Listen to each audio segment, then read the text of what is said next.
Have you ever felt so completely betrayed by the people who were supposed to love you most? Because I did, right when my parents casually announced they were taking my jobless sister on the luxury European trip I'd paid for, and then everything changed. I still remember that morning like it was yesterday.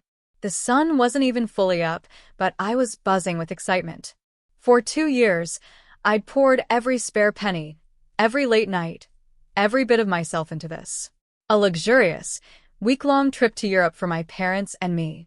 Flights, hotels, guided tours. I'd planned every single detail, down to their favorite restaurant reservations in Paris. This was my gift, a dream come true for us.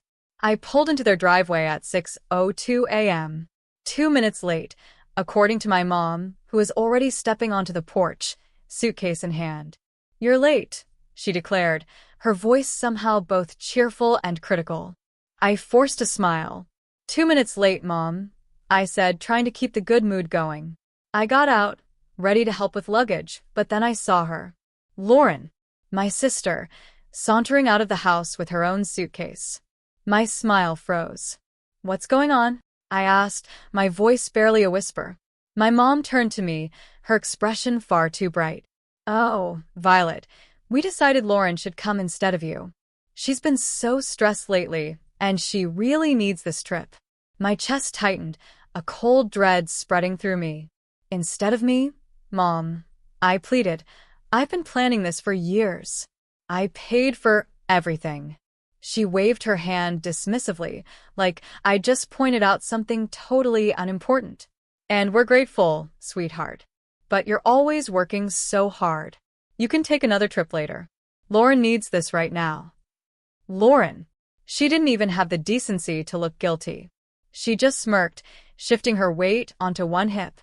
"Thanks for understanding, sis," she drawled, her tone dripping with the fakest gratitude I've ever heard. I just stared at them, my heart pounding in my ears. A moment later, my dad shuffled out, avoiding my gaze as he handed me his suitcase. "This is unbelievable," I choked out, my voice shaking. "This was supposed to be our trip. Something for me to share with you." "Well, it still is," my mom chirped, still smiling. "Just with Lauren instead. Don't make this a big deal, Violet. Your sister really needs a break." My name is Violet, and for years, I'd been the family's fixer, the one who always put everyone else first. But as I stood there, watching my sister get into the back seat of my car, going on my trip, I finally understood something I'd been avoiding. It didn't matter how much effort I put in. In their eyes, Lauren would always come first. I clenched my jaw, biting back the sharp retort that was practically screaming to get out. Instead, I forced the tightest, most brittle smile I could manage. "Let's get going then," I said, my voice flat hollow. If they wanted to prioritize her over me, fine. They could go with her. But I wasn't about to let them enjoy it. The drive to the airport was suffocating. Quiet from my end, that is. Lauren, on the other hand, filled the car with incessant chatter. "Oh my gosh, Mom. Did you see that TikTok about Paris? I can't wait to go shopping there. Do you think we'll have time, or will the tours take up the whole day?" My hands gripped the steering wheel, knuckles white, as I stared straight ahead, forcing myself not to say a single word. My mom chuckled softly. "Of course we'll have time, honey. We'll figure it out when we get there." When we get there, they didn't even seem to notice I wasn't part of that we anymore. At one point, my dad cleared his throat, a weak attempt to bridge the chasm. "Thank you for driving us, Violet. I know this probably feels unusual." I glanced at him in the rearview mirror. "Unusual?" I echoed, a cynical laugh catching in my throat. "That's an interesting way to put it, Dad." He just shifted uncomfortably, probably wishing he hadn't spoken at all. Then Lauren chimed in from the back, her voice grating on my last nerve. "You're not mad, right? I mean, this is really big of you letting me go. I could never have afforded this on my own." I clenched my jaw again, forcing another tight, fake smile. "Of course, Lauren. Enjoy the trip." By the time we pulled up to the airport drop-off, my patience was hanging by a single, frayed thread. As I helped unload their luggage, my mom gave me a quick, shallow hug. "Thank you for understanding, sweetheart. This means a lot to us. And to Lauren. I nodded stiffly. Sure, Mom. Lauren beamed, practically bouncing as she wheeled her suitcase toward the entrance. Thanks, Violet. You're the best. I stood there, watching them disappear into the terminal, my chest so tight with anger and hurt I could barely breathe. The drive back home was a blur. I replayed the conversation over and over, each word cutting deeper than the last. This means a lot to Lauren. You're not mad, right? You're always working so hard. I parked in my driveway, but I couldn't move. I just sat there, gripping the steering wheel until my knuckles were white, the rage a hot coal in my stomach. Then, without a second thought, I marched into the house, pulled out my laptop, and logged into every travel account. Hotel reservations? Cancelled. Guided tours? Gone. Airline upgrades? Nope. I stared at the confirmation emails piling up in my inbox, and slowly, that tightness in my chest started to ease. They wanted to take Lauren instead of me? Fine. But they wouldn't be staying in five-star hotels or enjoying private tours on my dime. When I finally closed my laptop, a deep, satisfying sense of calm settled over me. They could explain themselves to the front desk staff in Paris. I was done being their doormat. The calls started as soon as their flight landed. My phone buzzed repeatedly as I unpacked my suitcase, the one I'd packed so carefully for a trip that was no longer mine. The bitter irony wasn't lost on me as I hung up my dresses and neatly placed my shoes back on the shelf. The buzzing continued, a relentless vibration filling the quiet room. I sighed, picking up the phone. My mom's name flashed across the screen, accompanied by a slew of missed calls and texts. I unlocked it and scrolled through the frantic messages. Violet, what's going on? The hotel won't let us check in. The reservation is missing. Call me immediately. And then, Violet, this isn't funny. Fix this now. A laugh escaped me before I could stop it. Fix this? They really thought I'd swoop in and save the day after what they'd done? The phone buzzed again, this time with a call from Lauren. I let it ring out, only for her to leave a voicemail. Violet, this is so petty, she snapped, her voice dripping with entitlement. We're stuck here, because of you. You need to call the hotel and fix it now. I rolled my eyes and deleted the voicemail without listening to the rest. For years, I'd been their fixer, the one who smoothed over every mistake, picked up every slack. Not anymore. Eventually, I decided to answer, if only to stop the incessant barrage of calls. My mom's voice hit me like a tidal wave of anger as soon as I picked up. Violet, what did you do? The hotel says the reservation was canceled and none of the tours are booked anymore. I let her rant for a moment, then calmly replied, I canceled them. There was a long, stunned silence, so complete I could almost hear her jaw drop on the other side of the Atlantic. Then she hissed, Why would you do that? Oh, I don't know, I said, my tone laced with sarcasm. Maybe because you decided to take Lauren on my trip? You're lucky I even drove you to the airport. We thought you'd understand, she snapped. Understand what? I asked, my voice rising, the calm finally cracking. That years of saving and planning didn't matter because Lauren needed a break? That my hard work meant nothing to you? Guess what, Mom? I don't understand. And I don't care to. I hung up before she could respond, then turned my phone off, tossing it onto the couch. The silence that followed was blissful. I felt like I could finally breathe again. If they wanted to prioritize Lauren, fine. But they could figure out the rest of the trip without me. The silence lasted only a day. By the next morning, my phone was buzzing again with calls and messages. At first, I ignored them. I spent the day cleaning the house, catching up on work, trying to find some peace. But curiosity, that annoying little devil, got the better of me by evening. I opened my phone and braced myself for the storm. Text from my mom. Violet, you've gone too far. Your sister is in tears and your father is furious. We can't get into any of the hotels you booked. You're acting like a child. I don't get why you're making this such a big deal. Just fix it already. And finally, from my dad. We need to talk. This isn't right. I set the phone down, shaking my head. For years, I'd been the one to fix things, to make sure everyone was comfortable and happy. Now that I'd taken a step back, they didn't know how to handle it. I poured myself a cup of tea and sat down at the kitchen table, letting the anger simmer. How dare they expect me to clean up their mess? How dare they act like I was the one in the wrong? The next call came minutes later, and this time, I answered. Violet. My mom barked before I could say a word.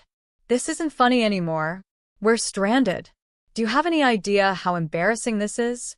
I took a slow sip of my tea. Embarrassing? I asked, my voice steady. You think this is embarrassing? Try saving for years, planning every detail, and then being told you're not even part of the trip you paid for. Stop being dramatic, she snapped. Lauren needed this more than you, and now she can figure it out, I said firmly. You made your decision, Mom. You wanted to take Lauren instead of me. Fine. But don't expect me to fund her vacation. We're family, she hissed. We don't do this to each other. I let out a bitter laugh. Funny. I was just thinking the same thing. Then, Lauren's whiny voice came through the background. Mom, just hang up on her. She's being impossible. That was the final straw. Enjoy your trip, I said, my tone glacial. Oh, wait. You can't, because it's not your trip. It was mine. And now it's nobody's. Goodbye. I hung up before she could respond and turned my phone off again. For the rest of the evening, I felt an odd mix of anger and relief. Anger that they'd put me in this position, but relief that I'd finally stood up for myself. They could call me dramatic all they wanted. For the first time in my life, I wasn't letting them take advantage of me. The next few days were blissfully quiet. With my phone turned off, I finally had space to think clearly, free from the barrage of guilt trips and accusations. I spent my mornings sipping coffee on my back porch, enjoying the calm I'd craved for so long. My afternoons were filled with work and catching up on little projects I'd been putting off, things that reminded me how capable I was when I wasn't bogged down by their endless demands. But by the third day, curiosity got the better of me. I turned my phone back on to find over a dozen voicemails waiting. The first few were from my mom, growing increasingly hysterical with each one. Violet, you need to call me back right now. This has gone too far. I can't believe you're doing this. You've humiliated us. We're your parents. How could you treat us this way? Then came Lauren's messages, full of the same entitled tone she'd always used. This is so petty. Even for you? You're ruining everything. Just fix it, Violet. And finally, my dad's voice, quieter but no less pointed. Violet, I don't understand what's happened to you. Call us back, so we can sort this out. I hesitated before listening to the final voicemail, a long one from my mom. Her voice was quieter this time, tinged with frustration and exhaustion. Violet, she began, we're back at the airport now. The trip is ruined, and I hope you're happy with yourself. Your sister is devastated, and your father and I are, well, disappointed doesn't even begin to cover it. Call us when you're ready to talk. I deleted the voicemails without replying. I wasn't ready to talk. And honestly, I didn't know if I ever would be. This wasn't a one-time mistake. It was the culmination of years of them putting Lauren first and expecting me to accept it with a smile. As the hours passed, I found myself reflecting on all the times I'd been overlooked or dismissed. Every holiday where Lauren's whims dictated the plans, every family gathering where my accomplishments were treated as afterthoughts. This trip had been the breaking point, but the cracks had been forming for years. That evening, Grace, my best friend, stopped by unannounced, carrying 2 cups of coffee and an unmistakable look of curiosity. I heard about what happened, she said, setting the coffee on the table. Your mom called me yesterday. Of course she had. My mom had always been good at recruiting allies when she wanted to guilt me into compliance. And I asked. I prompted, taking a sip. Grace shrugged, a sly smile creeping across her face. I told her you were probably busy and would get back to her when you were ready. I laughed, shaking my head. You're the best. No, you're the best, she said, her tone suddenly serious. Because you finally stood up for yourself. I know how hard that is, Violet. Don't let them drag you back down. Her words stuck with me long after she left. Grace was right. I'd spent too long bending over backward to please people who never seemed to care about my efforts. It was time to break that cycle once and for all. By the time the weekend rolled around, I felt a strange sense of clarity. The anger was still there, simmering under the surface, but it was joined by something I hadn't felt in years. Freedom. Freedom from their endless expectations. Freedom from being the family's fixer. Freedom to finally live on my own terms. But as expected, the silence didn't last. It was Sunday afternoon when I finally got a call that I decided to answer. This time, it was my dad.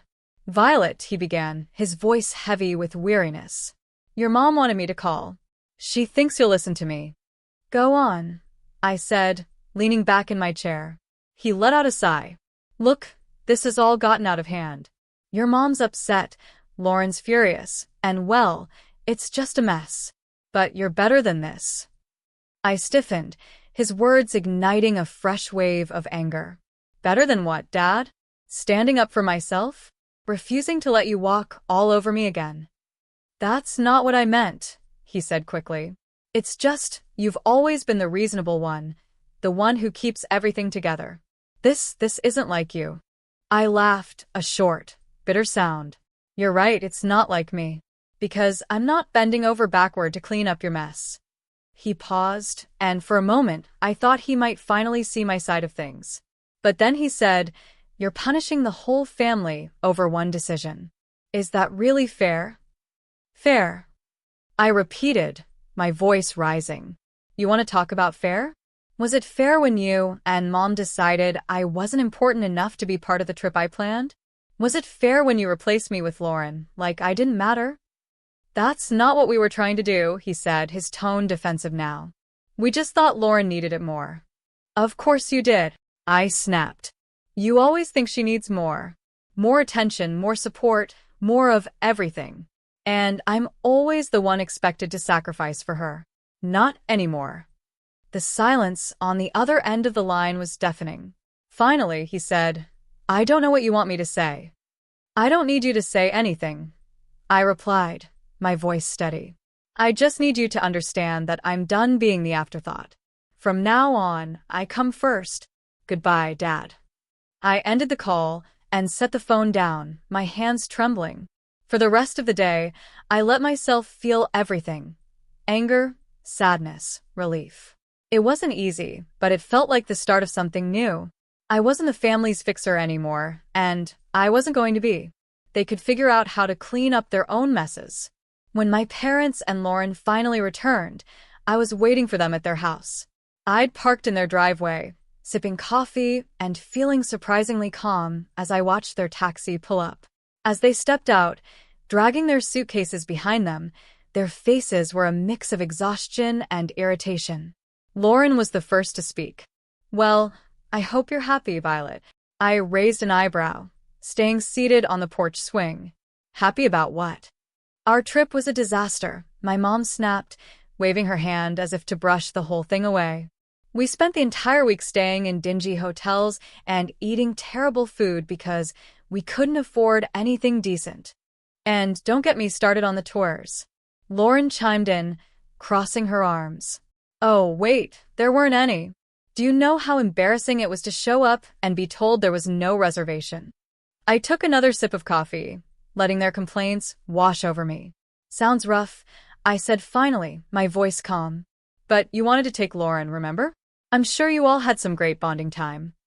"That's not the point," my mom shot back, her voice rising.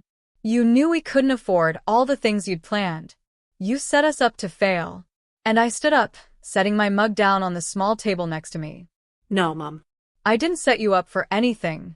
I planned a trip for the three of us, something special I'd been saving for years. You're the ones who decided to cut me out at the last second." My dad finally spoke up, his tone quieter but no less accusatory. "You didn't have to cancel everything, Violet. That was extreme." "Was it?" I asked, folding my arms. "Why should I have paid for a trip I wasn't even invited to? If Lauren needed it so badly, you should have planned it yourselves. You are lucky that I didn't cancel the return flight." Lauren rolled her eyes. "You're so dramatic. It's just money, Violet." And you're so entitled.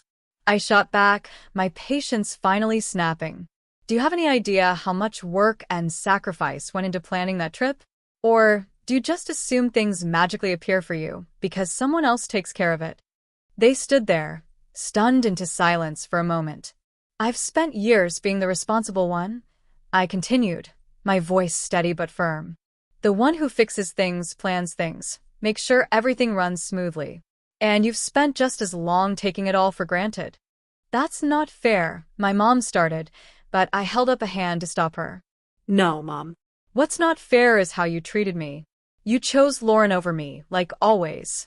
So, I chose to stop being your doormat. You didn't want me on the trip? Fine. But you don't get to enjoy the benefits of my hard work without me. I grabbed my bag from the porch swing and turned to leave. I'm glad you're back safely, but don't expect things to go back to the way they were. I'm done. As I walked to my car, I heard them calling after me, their voices a mix of anger and guilt. But I didn't look back. The drive home from my parents' house felt strangely peaceful. For years, every visit had left me emotionally drained, but this time, I felt lighter. I'd finally said everything I'd been holding in, and for once, I wasn't worried about their reaction. When I got back to my house, I made a cup of tea and sat on the couch, replaying the confrontation in my head. They'd been so sure I'd fold, that I'd give in like always. But watching their stunned faces as I walked away was a stark reminder of how much I'd changed. They could be angry, hurt, or embarrassed. It didn't matter anymore. I was done living my life to meet their expectations. The next day, I got a call from Grace. How'd it go? She asked, not bothering with pleasantries. I laughed, leaning back against the kitchen counter. Exactly like you'd imagine. They're furious, Lauren's pouting, and Mom is probably trying to figure out how to guilt me back into line. Grace let out a snort. Let her try. You've got a backbone now, and I'm here to make sure it stays in place. I grinned, grateful for her unwavering support. Thanks, Grace. I mean it. You've been my rock through all of this. Anytime, she said, her voice softening. So, what's next for you now that you're not playing family fixer anymore? That question had been circling in my mind since the confrontation. What was next? For years, so much of my energy had been poured into trying to please my family, trying to earn their approval. Now that I'd let go of that burden, the possibilities felt endless and a little intimidating. I don't know yet, I admitted. But I feel like I get to decide. Not them, not anyone else. Just me. Sounds like the start of something amazing, Grace said, and I could hear the smile in her voice. Over the next few weeks, I started making small changes that felt huge in their own way. I redecorated my living room, swapping out the hand-me-down furniture from my parents for pieces that felt uniquely mine. I spent weekends exploring local cafes and parks, things I'd always meant to do, but never made time for. And I started journaling, writing down my thoughts and dreams without filtering them through the lens of what anyone else might think. Each small step felt like reclaiming a part of myself I hadn't realized I'd lost. One evening, I sat down with my laptop and opened the spreadsheet I'd used to plan the trip. The canceled reservations stared back at me, and I didn't feel a pang of regret. Instead, I felt a surge of determination. That money had been meant for a once-in-a-lifetime experience, and I wasn't going to let it go to waste. Closing the spreadsheet, I opened a new browser tab and typed, "Solo travel ideas." A few weeks after my parents' disastrous return, I booked a solo trip to Italy. It wasn't the same itinerary I'd planned for them, and it wasn't about proving a point anymore. This was for me, a chance to celebrate my independence and finally put myself first. The moment I landed in Rome, I felt a surge of excitement and nervousness. I'd never traveled alone before, but as I stepped out of the airport and into the bustling city, I knew I'd made the right decision. I spent my days wandering cobblestone streets, marveling at ancient ruins and indulging in meals at charming little cafes. There was no schedule, no one else to consider, just me and the freedom to do exactly what I wanted. One afternoon, while sitting on the Spanish steps with a gelato in hand, I pulled out the journal I'd brought with me. For years, I'd written about what I wanted to achieve, but those dreams were always wrapped up in making someone else happy. Now, as I wrote, the focus shifted. Learn a new language, start a small business, travel to at least 5 more countries. The list grew, each goal a reflection of the life I wanted to create, not the one I'd been expected to live. On my last night in Florence, I had dinner at a small, family-run restaurant overlooking the Arno River. As I watched the sunset paint the sky in hues of orange and pink, I felt a deep sense of peace. This trip had been more than just a vacation. It was a turning point. I'd spent so much of my life trying to earn my family's approval, but here, thousands of miles away, I realized something important. I didn't need it. I was enough just as I was. When I returned home, my parents tried to reach out again, this time with softer tones and carefully worded messages. "Hope you had a nice trip." One text from my mom read, "Maybe we can all talk soon." I stared at the message for a moment before setting my phone down. I wasn't ready to reply, and that was okay. This time, it would be on my terms. As I unpacked my suitcase and placed souvenirs on my shelves, I felt a quiet sense of pride. A week after returning from my trip, I received a call from my mom. This time, I answered. "Hi, Violet," she began, her tone unusually soft. "How was your trip?" "It was amazing," I replied, keeping my voice neutral. "That's good to hear," she said, pausing as if searching for the right words. "We've been thinking a lot about what happened. Maybe we handled things poorly." The admission surprised me, but I wasn't ready to let her off the hook just yet. "Poorly?" I echoed. "You replaced me on a trip I planned and paid for without even asking." "Poorly is an understatement." "I know," she said quietly. "Your dad and we didn't realize how much it would hurt you." "And Lauren?" I asked. "Does she feel bad too? Or is she still blaming me for ruining her vacation?" "She's upset," my mom admitted, "but I think she knows she could have handled things better." I sighed, leaning against the counter. "Mom, this wasn't just about the trip. It's about years of putting her first and expecting me to pick up the slack. I'm not doing it anymore." "I understand," she said after a moment. "We're going to try to do better. We don't want to lose you." Her words tugged at something deep inside me, but I'd learned enough not to let guilt dictate my choices. "I'm glad to hear that," I said. "But it's going to take more than words to fix this. I need to see real effort, not just apologies." "You will," she promised. "We'll give you the space you need, but I hope you'll let us back in someday." After the call, I felt a mix of emotions, relief that they were finally acknowledging their behavior, and skepticism about whether they'd actually change.